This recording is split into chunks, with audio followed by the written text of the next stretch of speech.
اس نے سامنے رکھی فائل سے نگاہیں اٹھا کر اب وال کلاک کی جانب دیکھا تھا۔ دوپہر کے 2 بجنے میں صرف 15 منٹ باقی تھے۔ وہ اب اپنی جگہ سے اٹھتی دکھائی دی تھی۔ گزری ایک رات اسے ذہنی طور پر تیار کرنے کے لیے کافی تھی، ایسا اسے لگتا تھا، لیکن دل، وہ اس کی کہاں سنتا تھا۔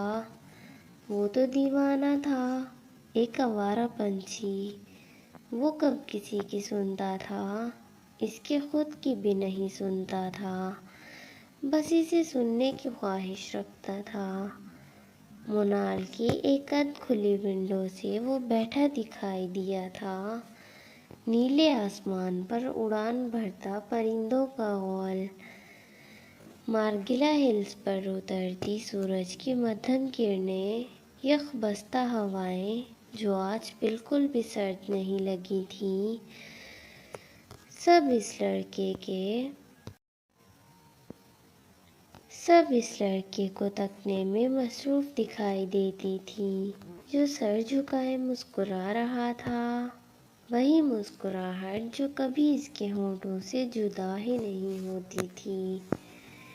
وہ آتی دکھائی دی تھی، وہی غزالی آنکھوں والی لڑکی، شفاف رنگ، مسکراتا ہوا چہرہ، ڈالز کلر کا ٹخنوں کو چھوتا کوٹ، بلو جینز، ساتھ بلو مفلر گردن کے گرد لپیٹے، کھلے بال پشت پر بکھیرے۔ وہ اس میز کی جانب بڑھتی دکھائی دی تھی جہاں وہ بیٹھا تھا، منتظر سا۔ السلام علیکم، سوری میں لیٹ ہو گئی، آج کام بہت تھا، وہ رسمی سا مسکرا کر کہتے اب اس کے سامنے والی اب کرسی پر آ بیٹھی تھی۔ وعلیکم السلام، اب اتنا انتظار تو میں آپ کا کر ہی سکتا ہوں، وہ مسکرا کر کہتا اب کوہنیاں میز پر جمائے آگے کو ہو بیٹھا تھا۔ قد کھلی ونڈو سے دکھائی دیتا پرندوں کا غول انہیں دیکھ کر شرماتا تھا، پھر ہوا ہو جاتا تھا۔ آپ کو کرنا بھی چاہیے، اس کے بے ساختہ جواب پر وہ مسکرائے تھا۔ کیا وہ حق سے کہہ رہی تھی؟ جیسے بھی کہہ رہی تھی اسے اچھا لگا تھا۔ دوسری طرف اس نے افسردگی سے سر جھٹکا، دل کم تھا جو یہ زبان بھی اب ساتھ چھوڑ رہی تھی۔ خاموشی کا ایک دورانیہ گزرا، ابھی تک نہیں آئی؟ ماریا ہاتھ میں پہنی واچ کی طرف دیکھتے بولی تھی۔ کون؟ وہ ناسمجھی سے بولا تھا۔ پتہ نہیں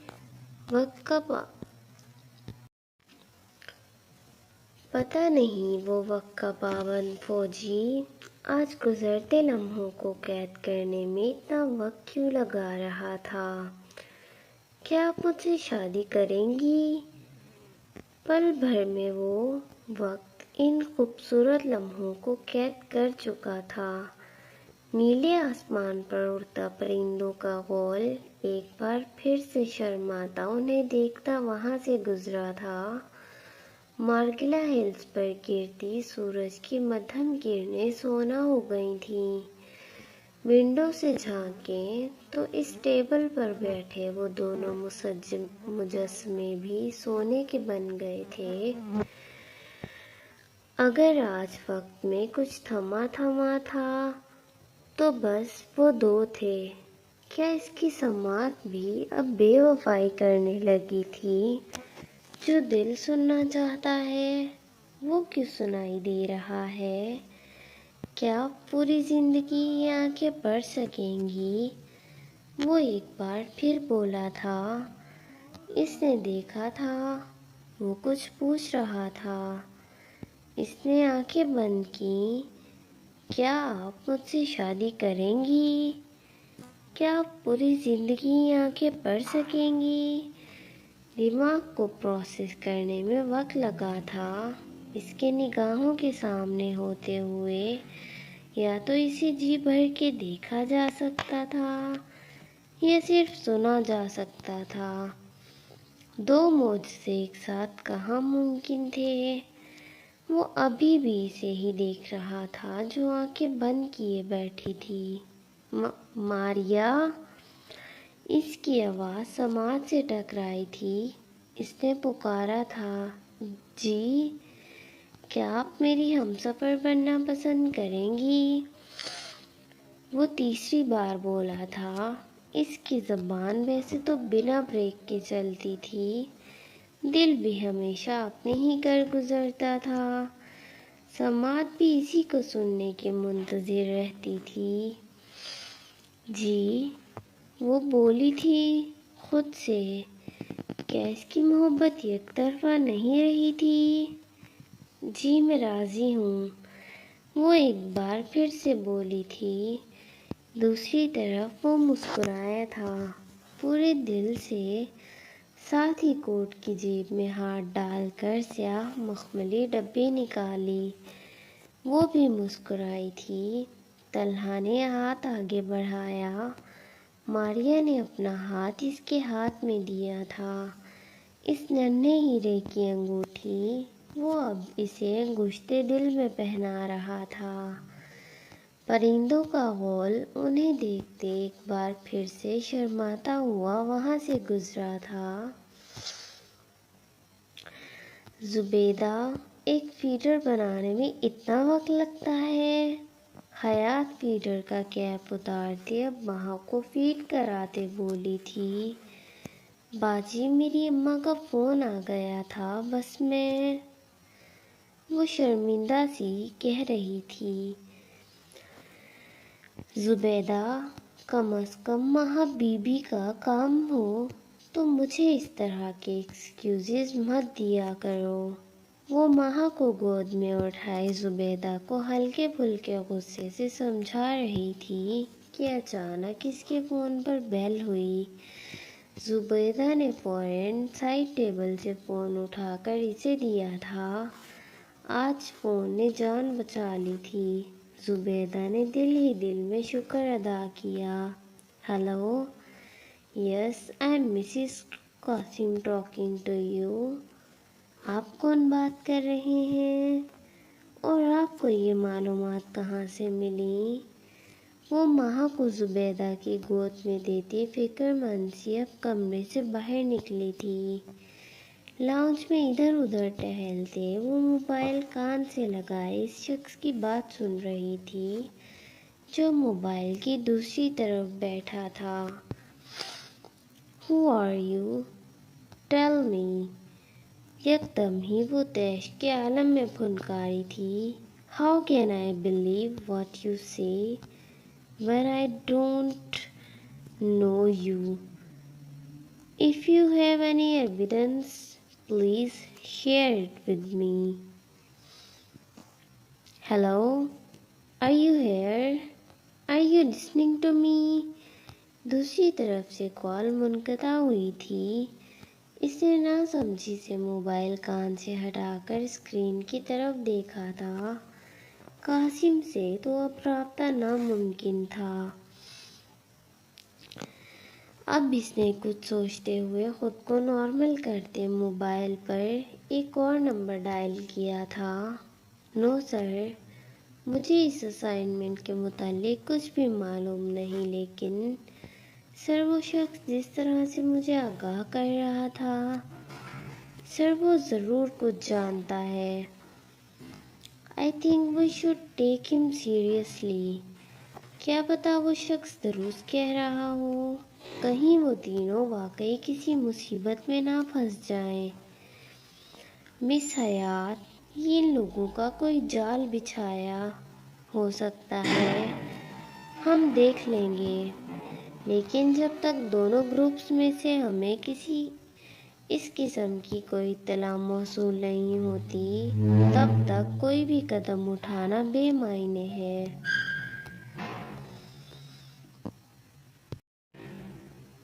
بٹ وہ شاید ان کے دیے دلائل سے سہمت نہیں لگتی تھی۔ Okay sir,